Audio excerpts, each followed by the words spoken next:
It is a tremendous pleasure to have you on the stage. I am very excited to talk about this topic always, and it almost doesn't matter where I am, I just get really excited about it. But let's talk about the question of ambition. Let's go back to the beginning. I think if one knows anything about Formula One, you know that it is a very, very expensive sport. It is expensive to participate in. My son karts, so I know all about that. But it is also expensive to organize, and it is expensive to present. So long ago, why did this seem so doable for Bahrain? First off, good afternoon. It's an honor to be here.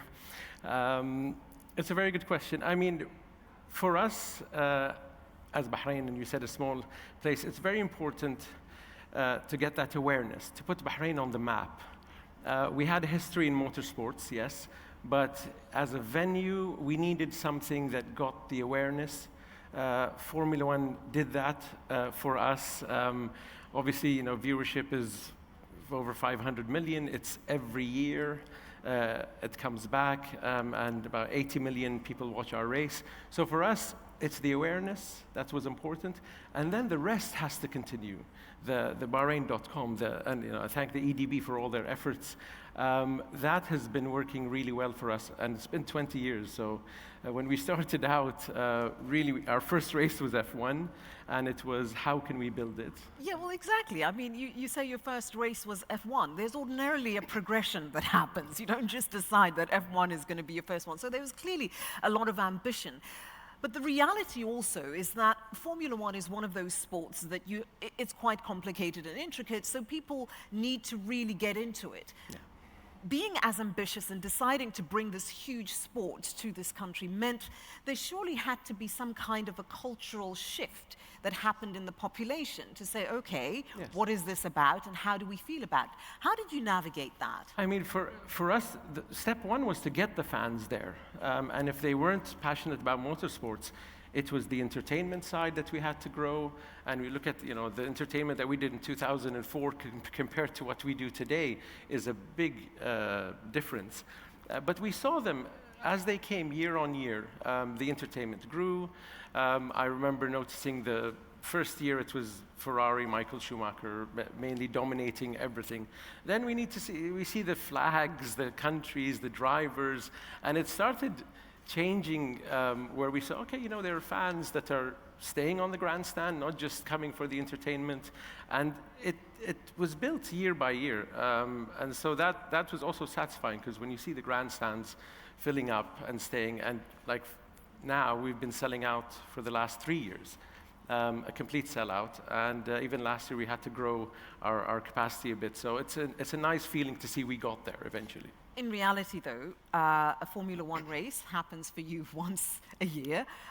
It is not every day. It is not every weekend. How then do you take that and translate it into a sustainable business? I think there's two sides to that. One, we had to build our human capital, where the people there, once they have the experience, can go out, attract the business, and bring more stuff. At the same time, we are a Formula One venue that has fiber optics everywhere. And so choosing events that make sense, an IT event, Comic-Con, whatever you need the space for, we utilize. And 2023, we had 363 events with a summer that's really hot.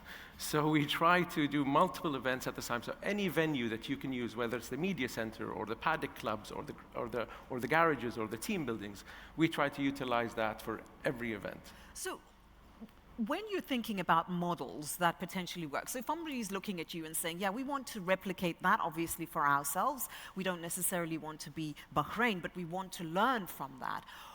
From your view, what are the business models that are going to work or more likely to work versus those that aren't? Is it something that is a more traditional way of approaching it, or is there some nuance there that needs to be considered? I think the human capital side is very important. And in this industry of motorsports, it's not just an event coming, but you also have to be part of it. So I mean, we're lucky. We have the head of the Bahrain Motor Federation and the board member, Sheikh Abdullah bin Isa, is the vice president in the FIA, the vice president for the Middle East region. We have members, which I see also here, in a lot of commissions in the FIA, the karting commission, the drag racing commission. I was part of the single-seater commission. And the idea is when you're starting, you have to be part of that. So my answer is you need to get into this industry, also the governing bodies, all of that. At the same time, I think that's one. Another element is to bring businesses that there's synergies between the circuit or between the venues. And yeah, we have that. That's very important for us. Whenever you do something like this, no doubt, in an economy such as yours and in an environment such as yours, where it's not just about the sport, it's about the broader economy, beneficiation becomes key, right? Yes. How do you make sure that local businesses are able to benefit and grow from that, number one? But number two, the human capital that you mentioned, how do you ensure that there is a skills transfer that happens in a sustainable way? So whether it's F1 or not, you're able to maintain a presence and a business model that drives motorsport here. I mean, for the human capital, you need to keep them busy. And the idea of how we can capitalize on that, I mean, we've supported other countries that wanted to start in F1, India 2011, Baku 2017, I think in 18, where a whole team went there to support our brothers and sisters there. And that really helps. At the same time, yeah, just keeping everyone, training, all of that. Yeah, I think that to me are the two main ones where I see the people. And then, obviously, the circuit, we need to sell it out and keep everyone coming, which is a challenge. But I'm lucky I've got an amazing team that does. Circuits don't do well when you leave them alone. They need to be busy and working. In a desert environment. Exactly. Can we then talk for a moment? You mentioned it earlier, and I'd like to maybe go back to it. This notion of the international community coming here. It's one thing as a fan that you come, you want to see the cars, you want to hear you want to smell the fuel, you want the whole experience. But what about the global expectations that come with something like Formula One? Because it's not just about the stringent requirements that the sport has, but it's also about broader expectations versus where you are locally and an appreciation for the local culture. How did you meet the two when you're considering, because it's a human capital question? I think with Formula One, it has its image anyway. So any place that Formula One goes to, the infrastructure is there, everything is there. The challenge for us, I mean, we do something where we take care of our guests from the moment they land till the moment they leave. So from the airport, we've had the same guys picking up the same teams, mechanics, and I hear this a lot because I had a guy come for the World Endurance Championship. He wasn't on the list, but the guy recognized him and he said, "Oh, you're in motorsports." Picked him up, got him through passports, and he came to me and he's like, "Did you add me to the?" I said, "No, it becomes second nature," and for us, that's something that we're very proud of. And I think the point of where Formula One comes and what you do with it. I'll give you an example. Something that came from Formula One is Bell Racing helmets. We started with them, we met them during Formula One, we noticed. And today, we're very proud to announce, I think, am I getting in trouble? I think the announcement is out, or usually when I'm on stage, I have to... It's okay, you can give us a scoop. You like scoops. You look at my guys and they're like, "Yeah, you're okay." We're announcing the completion of the second floor. So Bell Racing helmets started in 2014. And today, we're very proud that the second floor is being built. I think keys are handing over in November. And we're also announcing the second factory for OMP, which is a great success for us because that story is continuing. And congratulations. I think that deserves a round of applause. Well done. Thank you. Good for you, and may they continue to come. Yes. I'm going to talk about you in a car just now, because I can't let you leave without talking about driving. But I would like to talk to you about sustainability.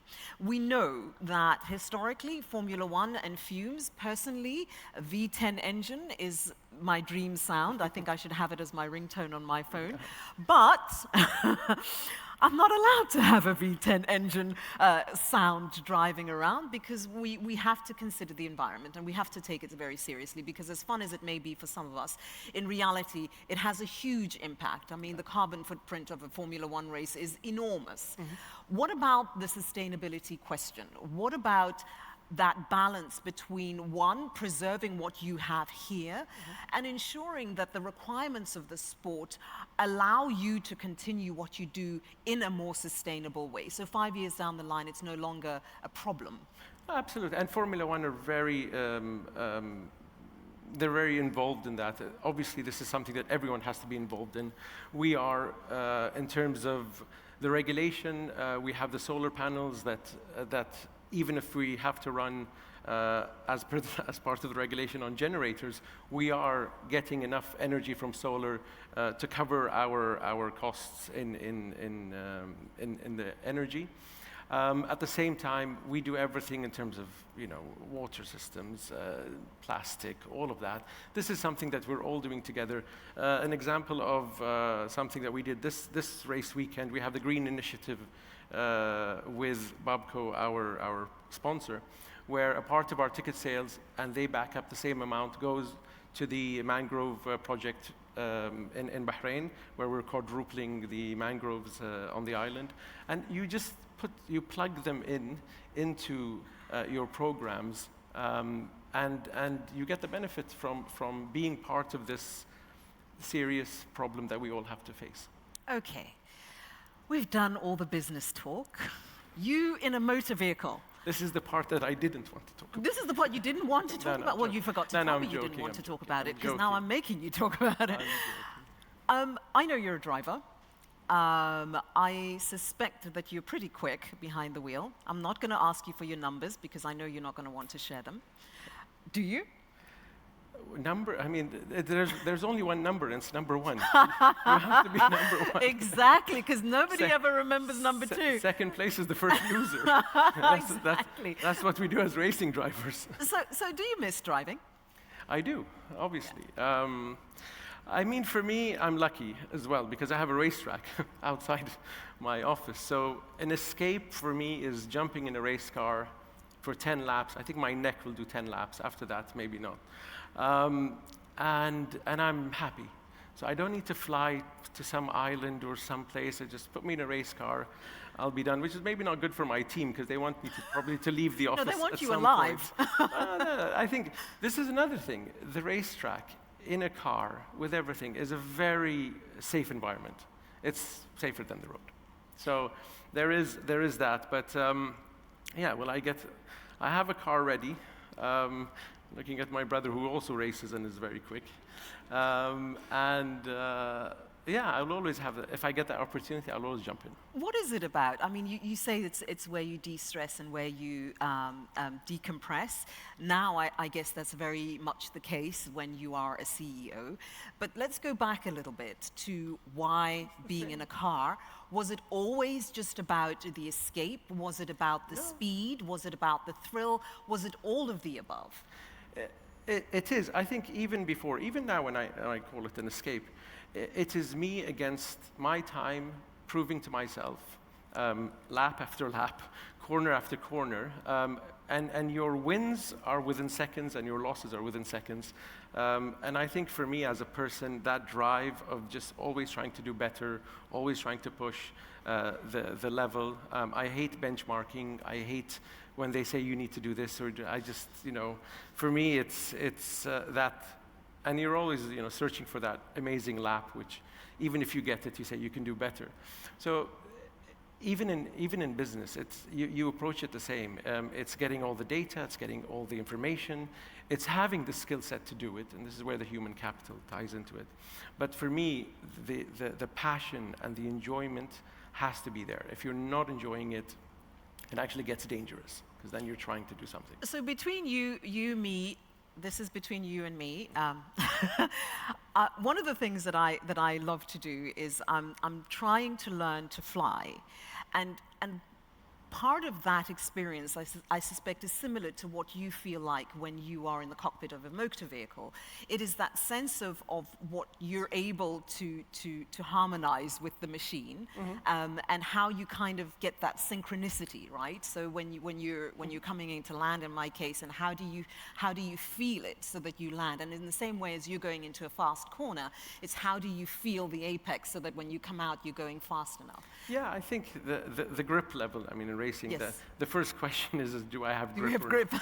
And, you need to stop, when you have one lap to prove in qualifying, that's the risk. A very interesting story. Sir Jackie Stewart once told me this. He's like, if 1 is being the slowest that you're driving on a race car and 10 being the fastest, you should race at 7.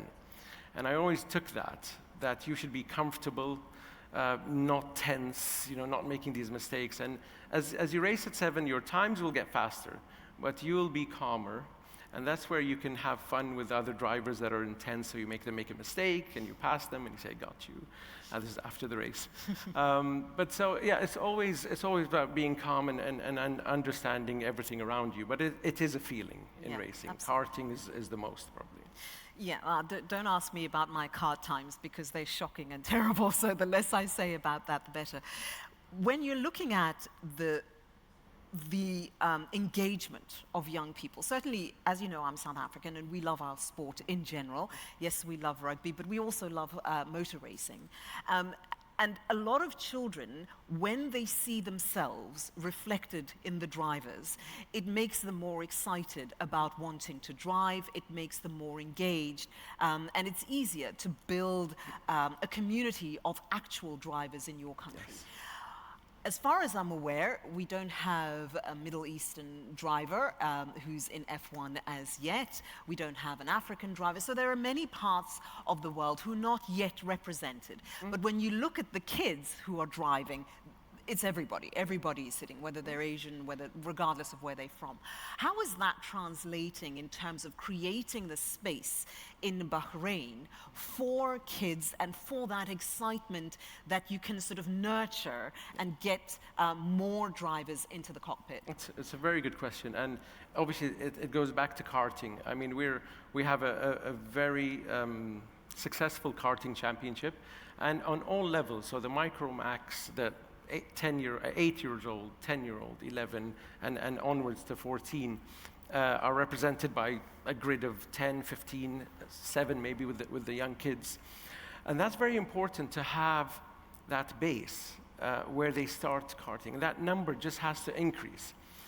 But to bring the Formula One question, if I take that and say, okay, Bahrain has 100-ish, let's say, racers, and I move it to Europe, they have 3,000 at junior karting. And then that 3,000 translates to, let's say, the people that go serious, 1,000 from karting. Then single-seater will be 500, higher levels, 200, maybe less, 50. And out of that, you'll get 1 or 2 into F1 once a year. If we take that same number, we have to grow, and we're lucky because we have more racetracks now in the Middle East. We grow that number. And hopefully one day we will have a driver there. When we first started out, that was the first question. When will we have a Formula One driver in Bahrain in Formula One? And in 2004, we were like, oh yeah, a couple of years, we'll see. Now we realize how the competition is. And it's something that people have to commit to for 4 or 5 years. Well, it's an extraordinary sport, and it's a lifelong commitment. I mean, as you indicate, you start when you're you start when you're about 5, 6, 7, depending on where you are and depending on your size and your skill level. And it's something that you have to commit for your whole life. When you are trying to build that space, what are the considerations that you make when you say, this is the mark that we want to try to hit? It's all good and well to have a race here, but it's better if you can have a driver who comes from the region. What are those marks for you? So for us, from karting, we talked about, it's the next step, because these kids will be karting. And another thing that we're proud of this year is we just launched the Winfield Driving School. And for us, and Winfield is a French driving school. It's been probably the leading driving school in the world. They've had 30 F1 drivers come through the school. And we just started their program here. I think their first camp is next week. People flying in from the GCC for that. And that's probably the next step because the school teaches you everything. It's not just driving, it's where do you get your sponsors, how this kid can represent himself, all the skill sets that they need. And that's something that hopefully we'll see it grow and grow more. I'm not going to completely put you on the spot about your team, because I think that might cause a bit of an incident, considering you're the CEO. But I'm quite happy to pin my colors to a mast. I go back to supporting Ayrton Senna. And I don't know who doesn't, because he was quite, well, unless you supported Alain Prost, which is a different conversation, because it was one or the other. Alain Prost came from the driving school that I talked about. Ah, so is that you pinning your colors to the mast now? No, I'm just saying. So I am an Ayrton Senna, and I therefore became a McLaren supporter for many, many years. I'm now also a Lewis Hamilton supporter, so I have identity crises sometimes, yes. And I'm very happy that McLaren is doing well this season.